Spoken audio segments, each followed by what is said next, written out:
Bonsoir, bienvenue à l'Atelier Librairie, le livre voyageur animé par Fabienne Roch et moi-même, Bruno Lalonde. Nous sommes à Montréal le 28 novembre 2022. Alors voilà, assez étonnant, encore aujourd'hui, plusieurs personnes m'ont offert les condoléances suite au décès de mon père. Et c'est assez étonnant, tous sont assez horrifiés aussi des conditions. Les conditions et de comment les choses se sont déroulées. Et pour ma part, je demeure assez étonné moi-même d'avoir à vivre une sorte de cérémonie funéraire sur ma chaîne YouTube. J'aurais envie de dire, c'est dire la misère des temps et c'est dire ma propre misère, au fond. Normalement, les, les rites funéraires veulent qu'on se retrouve à discuter du défunt et à casser la croûte et à raconter avec ceux qui l'ont connu les beaux moments ou les moments hilarants ou des anecdotes révélant tel ou tel trait de caractère de la personne décédée. Mais ici, avec ma mère et mon père, nada, rien du tout. Aucune cérémonie, aucune... rien. Il y a eu quelques gestes amis, des gens qui m'ont... il y a René qui m'a offert une gravure à partir d'un portrait de ma mère. Euh, il y a mon beau-père Jean, le deuxième mari de ma mère, qui m'a offert une photo de Fabienne et moi, prise lors d'une des performances de Fabienne. Et quelques gestes ici et là éparses de gens assez désarmés par la violence de ces deuils. Alors oui, aujourd'hui on a une dure journée à la librairie parce qu'on a travaillé très très fort, les boîtes partout, l'amoncellement de livres, la poussière. Il faut mettre la librairie propre, la mettre propre et en ordre et faire de telle sorte qu'elle soit décorée aussi pour la Noël qui vient. Hier, je vous disais, je n'aurais pas fait un bon critique littéraire. Bon, je vais vous donner les raisons pour lesquelles. D'abord, question de tempérament. Je vais vous partager un petit commentaire là, en note de bas de page. Question de tempérament. Et question aussi du fait que je suis un lecteur qui ne lit que des choses qui lui plaisent. Et la critique aujourd'hui relève plus... en fait, je pense que c'est même devenu difficile de faire une critique. Et qu'est-ce qui m'a inspiré cette réflexion? Qu'est-ce qui m'inspire cette réflexion mienne d'aujourd'hui?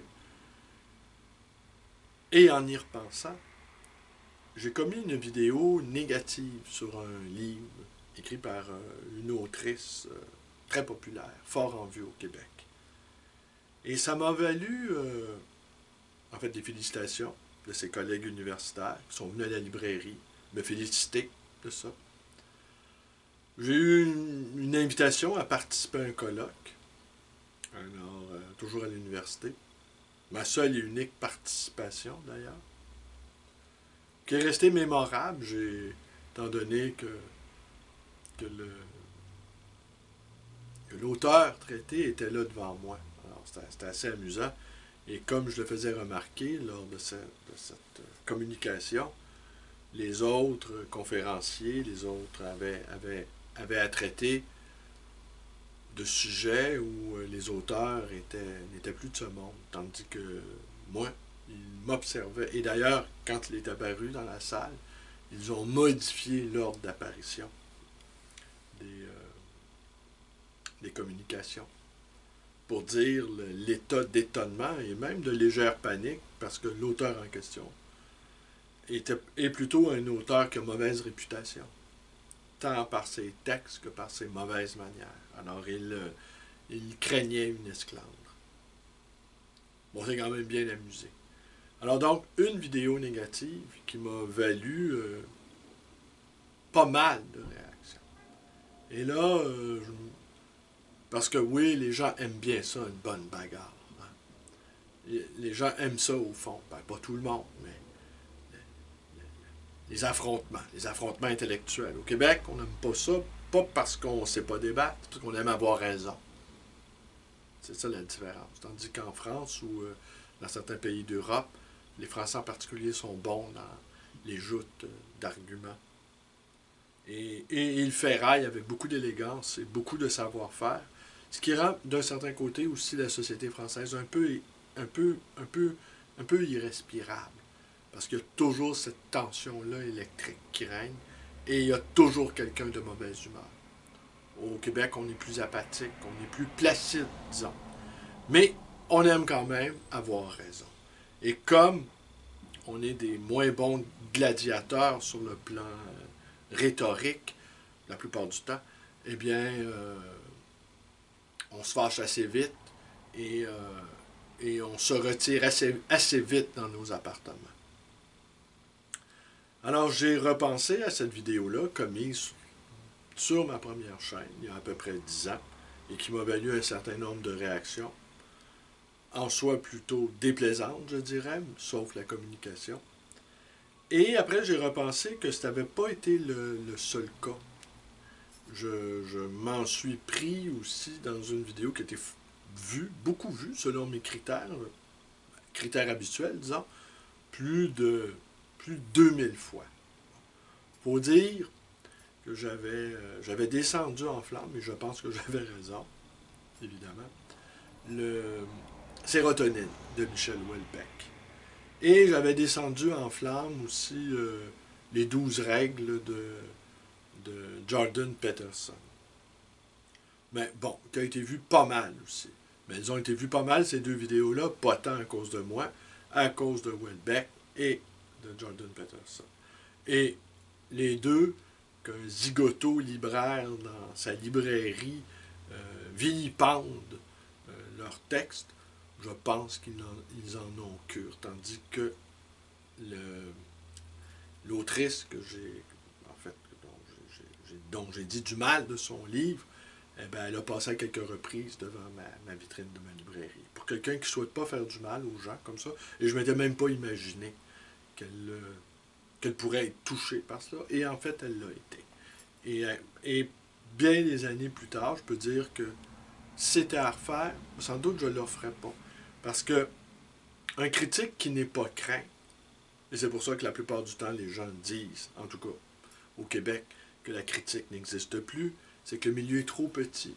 Et les rancunes sont trop tenaces. Et les instances qui distribuent à la fois les subventions sont trop puissantes. Et bref, le milieu est trop exigu pour être capable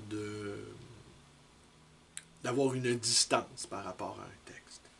Bon, ça, je vous dirais, c'est pas la première raison qui fait que j'aurais été un mauvais critique. La deuxième, peut-être la vraie, c'est que j'aime pas faire de la peine aux gens. Voilà. Et dernièrement, qu'est-ce qui m'a inspiré tout ça? C'est la lecture d'un livre, d'une autrice encore, portée au nu et qui est morte dans des circonstances tragiques dernièrement. Et voulant savoir de quoi il en retournait, n'ayant jamais été porté à la lire, ça aussi c'est un des mystères de la lecture, c'est qu'il y a des auteurs qu'on n'a pas envie de lire. On ne sait pas trop pourquoi. On n'a juste pas envie de les lire. À tort ou à raison. Hein. Et donc, je suis allé... et ça m'a souverainement déplu. Ça m'a souverainement déplu. J'ai eu envie de commettre une petite vidéo disant pourquoi son livre m'avait déplu. Et puis après, ben, je me suis rappelé les conséquences de ce livre que j'avais pas aimé et dont j'avais dit les raisons pour lesquelles je ne l'avais pas aimé. Avec force détail. Et je me suis dit, oh, j'ai pas envie nécessairement de renouveler l'expérience. D'autant que beaucoup d'auteurs et beaucoup d'autrices ont des admirateurs qui sont de véritables militants. Alors, je n'avais pas envie d'être accusé de sexisme. Vous me direz, c'est peut-être une autre forme de sexisme que d'épargner un livre, parce que son auteur est féminin. Mais c'est plutôt, est-ce que l'auteur, est-ce que je l'aurais nommé, est-ce que je me serais donné la peine de faire une vidéo si le type, ça avait été un type qui avait écrit le livre? Je crois pas, en fait. Je crois pas. J'aime croire que non, en tout cas. Mais je me suis rappelé également qu'il y a quelques années, une autrice fort en vue également avait vu son livre démoli dans pratiquement le seul quotidien intellectuel de Montréal. Et une nuée de furie s'était portée à sa défense. Et l'infortuné critique de ce journal avait été taxé de misogynie. Bref, on ne lui reconnaissait aucune capacité intellectuelle à juger d'un ouvrage écrit par cette autrice, par une autrice.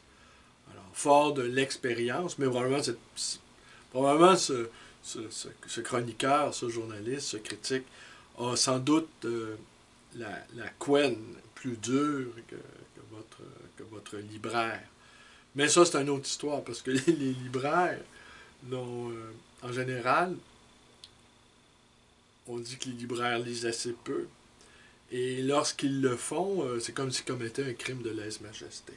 Et un libraire qui se transformerait en critique, et même en critique, eh bien, sans doute serait vu du plus mauvais œil. Le libraire est là pour vendre des livres. Il n'est... Bon, d'accord, supposons qu'il les lise.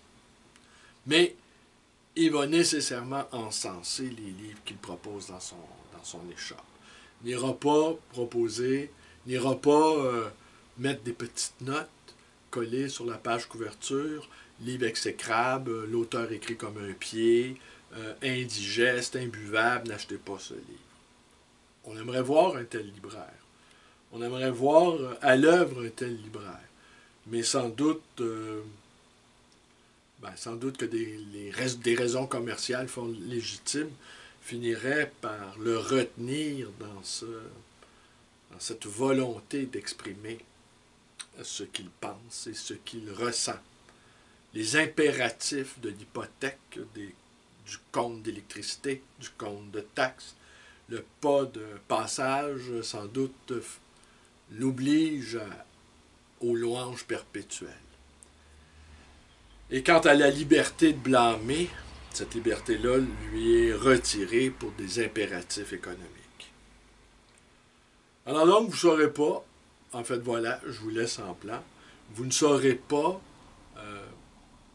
mais je pourrais quand même avoir l'élégance, ou pas, c'est selon, de vous mettre une petite note en bas de page, en note de bas d'écran.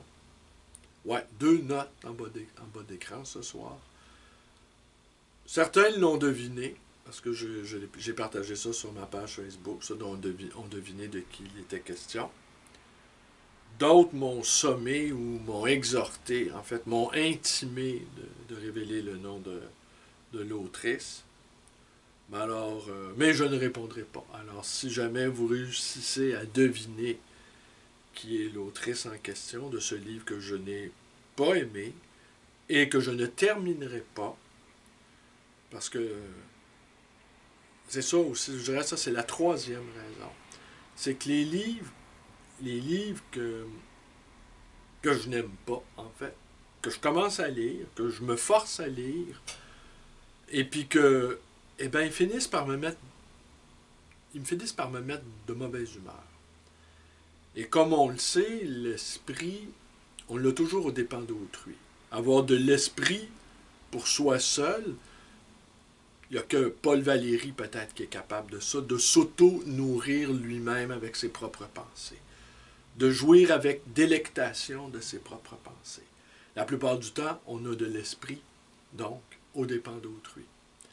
Et la mauvaise humeur fouette le sang. Fouette le sang, et la mauvaise humeur aussi, c'est comme un alcool puissant, nous fait dire des choses parfois qu'on ne pense pas, ou parfois qu'on s'étonne même de penser. Dans un élan dans un élan qui emporte tout. Alors, oui, j'aurais pu, et je le sentais qu'au fur et à mesure que j'avançais péniblement dans ma lecture, j'en voulais presque à l'autrice de m'avoir entraîné dans ce qui pouvait m'apparaître comme un traquenard, son livre. Mais les livres ne sont pas des traquenards. Et on peut s'en dégager très facilement en refermant le livre, en le déposant sur une tablette, en le laissant dans une boîte à livres, ou encore en le laissant sur un banc public. Les livres sont des êtres qu'on peut abandonner très facilement. Et parfois, il vaut mieux les abandonner que se laisser emporter dans un mouvement d'humeur. Mais si j'avais voulu être un critique à la réputation assassine, je pense que j'aurais eu du talent pour ça. Mais on ne peut pas, même si on est comblé de talent, on ne peut pas... on est obligé de faire le choix du talent. Si on a reçu 3 ou 4 talents dans la vie, on est obligé d'en sacrifier la totalité presque pour pouvoir enfin s'épanouir dans un seul. Et si on est capable de s'épanouir dans 2, ouf, c'est déjà un exploit. Mais donc, j'ai fini quand même par comprendre assez vite que je n'avais pas le tempérament et que si le tempérament, je suis trop gentil, et ensuite, je suis trop irritable aussi, et je suis trop entier, je suis trop emporté, autrement dit. Alors donc, et j'aurais mal supporté, je pense, d'avoir la réputation d'être un killer, d'être un tueur. Alors, j'aurais eu des regrets peut-être. Je me serais glissé dans les raisons de l'auteur qui a travaillé très fort pour son livre. Et là, moi, en 10, 15 minutes, je détruis le truc. Ou en fait, j'ai la prétention de penser que je le détruis.